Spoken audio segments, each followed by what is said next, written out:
I don't even have to tell you how much better is this than what it was last year. And let's be honest, a building or a school doesn't change the quality of learning and instruction, but it certainly makes it feel a better way. And I think what we have here is a much better situation. We have some classrooms, some dividers. It looks so much nicer.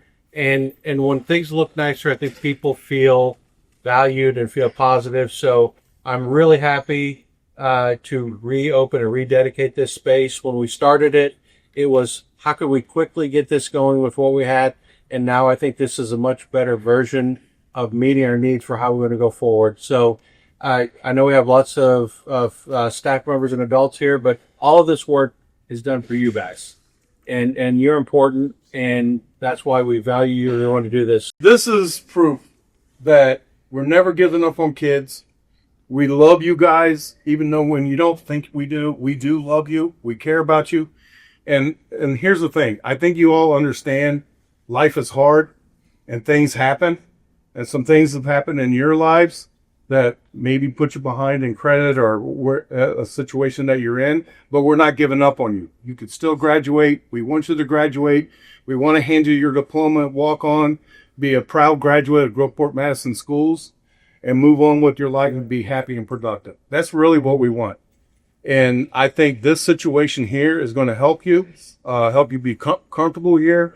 But most importantly, I hope you can look around and see all the people here and know that we love you and we care about you and we want you to be happy. Thank you. Thank you.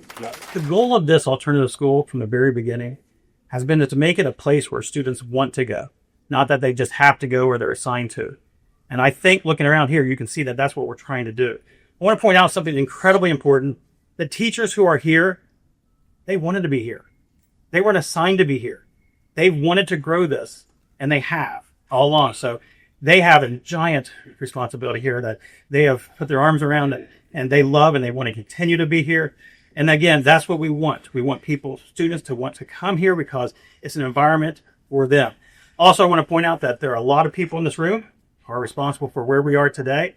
There are a lot of people outside this room who aren't here, but they've been working so hard to make this happen. So I think they deserve a round of applause. I just want to briefly touch on some of the things I think that from a student perspective, when I hear from kids that, they're definitely hopeful and thankful of the work that we're doing as a staff. They know we're bending over backwards for them. And this comes from me just talking to several students who walk around and talk.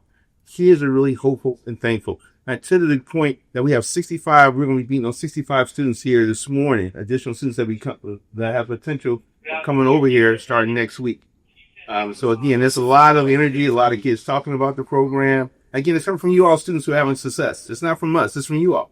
I used to share that with Roberts and others. I said we was outside standing, kids coming down, and when we inside the building, they're coming asking about the program. But again, it's about what your success is and what you guys are experiencing and talking about the program that's making this program. From the community, another part of the community impact, again, for you guys who graduate, the economic impact of your life will forever be changed by just by a piece of paper. You're going to make $10,000 more at least a year over someone who does not have that piece of paper, that graduation paper. So you guys say, Mr. Olson, why are you always honest about this? That's why. It's an economic impact.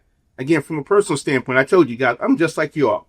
Don't forget, I was a kid who ran away. I was a kid who lived on his own since age 16. I was a kid who was in this program. I shared it with the teachers when I joined this program, my transcript. I was a 0.76 GPA student. That does not define who you will become throughout your life. Again, I shared it with everyone. Again, I'll talk more. Rondell, you and I had a conversation this morning just talking about this, understanding about life. Guys, we're all here. The teachers are all here to help you get to where you need to get to. Again, from a community standpoint, the better you do, the better off this community is. The next part was the legacy mode. So I want to talk about some of the things we're going to be doing as a staff and thinking about a sense of legacy here. We're looking at, again, creating some T-shirts, have the students design a T-shirt. Have all the students create one. We'll then put them out here. We'll then vote on a shirt. From that shirt, we'll then make a shirt. That'll be the Cruiser Accel shirt moving forward. So that's creating a sense of legacy. You guys will be creating that legacy. Again, we'll be using that shirt when we go out into the community and doing different events because we want we want you to be proud of who you are and the things that you're doing to help this community in the school district. Also, with that, we'll have our counselors get a picture. We'll have our district office people take a picture. We'll have our Excel group take a picture. We'll have transportation department take a picture. And what we're looking at doing is a big frame. So we cut the ribbon as well. We'll have the pictures of all the different groups, and as well the pieces of ribbon that go in that frame, saying this is the group that dedicated this building and for the work that we're all doing to help kids become successful. That's the legacy piece that we'll be working on. Let's go on 3. They will. I try. 1, 2, 3.